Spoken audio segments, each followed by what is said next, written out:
Welcome to the Futurity Finals Preview episode of Up for Discussion. It's very early Saturday morning before I head out to the barn, and I'm going to try to film this, edit it, and get it up before my first lessons this morning.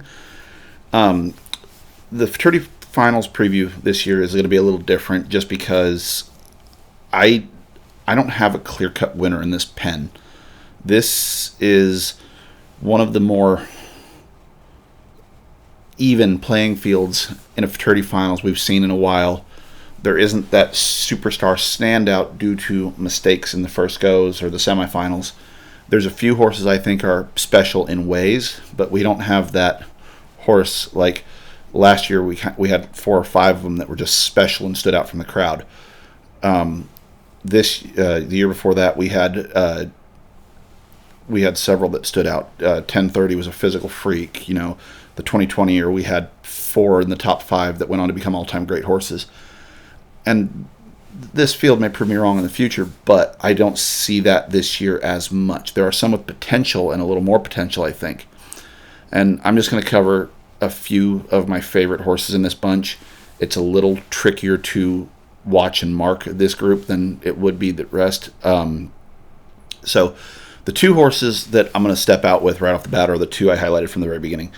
And they're both pretty late in the draw with really good showmen on them.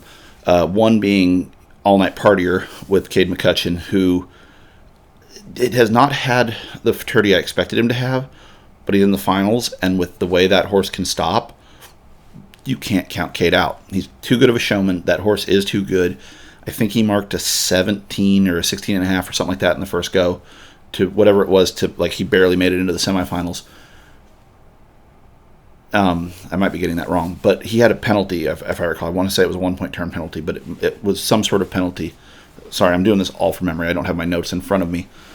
And that horse has proven exceptional ability to go do great things to make up for mistakes, but here in the finals is the time it all needs to come together and be clean, kind of like it did back in Tulsa.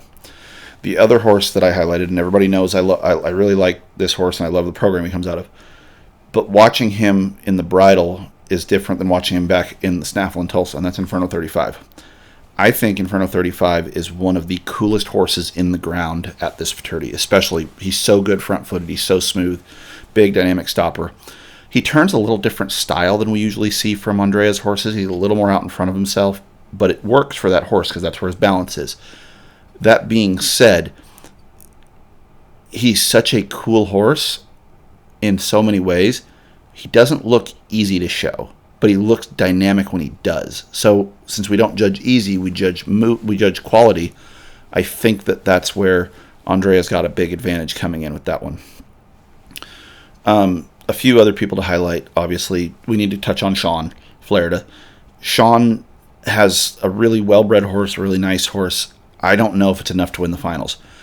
Having said that, Sean Flaherty is one of about 3 people you just don't doubt, especially in the 3-year-old deal. He's probably even more of a don't doubt him than Andrea is as a futurity rider.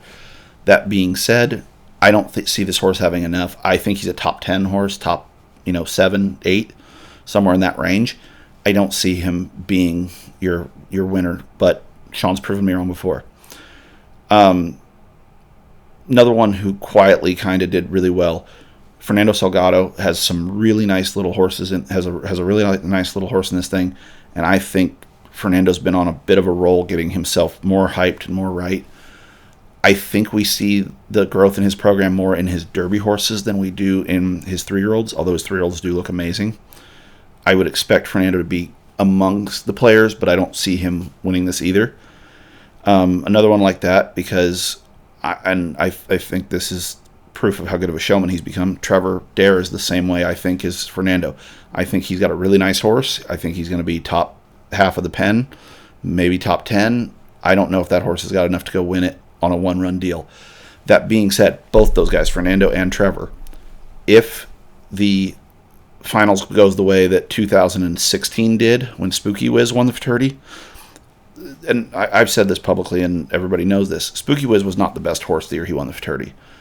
But he had the best run on finals night because other horses made mistakes. He was clean, and he was good enough to do what he needed. any of those horses that I'm mentioning and that are in the finals could be in that spot. They made the finals. They're good enough if something happens. But if everything goes right, there's a couple that stand out to me. The next one for me to talk about that I want to discuss is the full brother to last year's reserve champion that Casey is showing. I'm going to get his name wrong, but it's the Magnum out of Gonna Be Custom that Devin owns. I think that this horse is not quite as dynamic as his brother was last year, but I think he might be bigger and stronger and more suited for 3 runs. Having not seen him in person, I saw the Little Yellow Horse last year in person. I'm at home watching this time, so I don't get I don't get to see him walking around the barns. I don't get to see all that, so I don't know. But he looks bigger and stronger on video in the arena. So it's going to be interesting to see what we look like with our horses and how things look with that going forward. The dark horse I want to talk about that would be an interesting story to me is Luca. Luca Fapani is showing one that I did not even highlight in my preview. I thought it was going to be his weakest one. He went, and I think he was the second high composite score, third high composite score, somewhere up there near the top. Nothing about that horse stands out as, oh my goodness, I've got to watch it stop. I've got to watch it turn. But it's good everywhere. It's just, it looks, for a 3-year-old, rock solid and good horse. I'm betting unless something really unfortunate happens, he's going to win the 2 and the 3.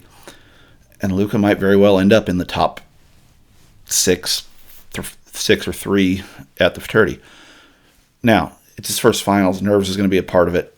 I have no idea how that's going to look, but I think this could be a chance for Luca to more importantly have a great start to his professional career with this year and finish off a great year. But it's also the way he could punch his ticket up to the American and get in that for next year, which that would be very interesting to have his dad and his boss and him, again, taking up 3 of the 5 spots. Another one that I want to talk about, because they're 2 very well-bred horses, and this feels kind of like a year that he could win it, Craig Schmersel. He's got 2 that are both royally bred. The whiz out of the full sibling to Done It for Whiskey, the whiz out of Done It for Checks, would be on paper probably the better one, but that other one that's out of his mare is, and by Not Rough at All, might be something special that I wasn't anticipating. But those 2 horses both could be exceptional for the night, and I wouldn't be surprised to see Craig make the top 5 on both of them, possibly win it on one of them. It would be that kind of year. Not 100% sure that he's going to do it, but nobody ever is. I'm forgetting somebody. One other one I wanted to talk about. Cole Price. The horse he made it on is a really cool horse. In the first go, I thought Cole might have had the winner. That Spook's Got a Whiz horse that rolled back in the first turn, unfortunately. That thing is something special, and watch out for it in the 4-year-old stuff at the Derby next year and anywhere he wants to take that horse. That thing, it's been unfortunate this year as it's had a few mistakes at big events. But I'll tell you what, that's a wicked cool horse, and I think that's really cool. But I just wanted to mention that one. So we'll get into my picks. I have 2 ways to do this year, and I'm thinking my number 1 choice is, the obvious choice for me would be Andrea on the Inferno 35, since he's the dead last draw. He's right where he needs to be, and I think that horse might be the best stopper in the pen, and with 4 stops, that gives him an advantage. I'm going to go off the board, though, and I'm going to pick the show horse, and I'm going to pick the streak to end. And I'll give you my concerns here. I'm going to pick Crystallized Whiskey and Brian Bell. I think that little mare is just a show horse. She is not the modern style. She is not super stylish. But when she does things, she does them so big and so cool and so dynamic. And what I just said about not being stylish, she stops stylish. She turns stylish. But it's a different style. It's not what we're usually looking for. Brian's been so close so many times. I really, truly think this is the year that if it's going to happen, it's going to happen with this little mare, and Brian is going to go win the Futurity on this little thing, and it's hard to explain what about this mare is so cool, but she's just a little show horse. When he goes and circles her and just puts his hand down and just she runs with her head up. Who cares? She goes everywhere he puts her. That's just what this mare is, and I love this little mare. And I'm picking Brian. The question mark that I've been trying to get to in my head, and I couldn't figure out how to word it, is did he use too much to make up for the first go? Because he was a 17 in the first go and a 23 in the semifinal. Did he use too much to get to that 23? I don't think so. Brian is not that is smarter than that now, and he didn't blow his wad to get to the 23. He was aggressive where he needed to be, but he was the right kind of aggressive. He was conservative. He was consciously aggressive. He put it out there where he needed to, made up the points, and was really good. There's just something about that little mare. I think she's going to win this thing. So, as always, like, share, comment, subscribe. And I rambled a little bit in this episode, but I'm doing it live so I can just upload it straight. And here we are. It's Futurity Finals Day. It's a national holiday for Reiners. So anybody who wants to comment, let's see the comments and predictions down in the comments here on Facebook and on the YouTube page. And I will see you all probably on Monday when I film the review after I can rewatch the finals. All right. Have a good day.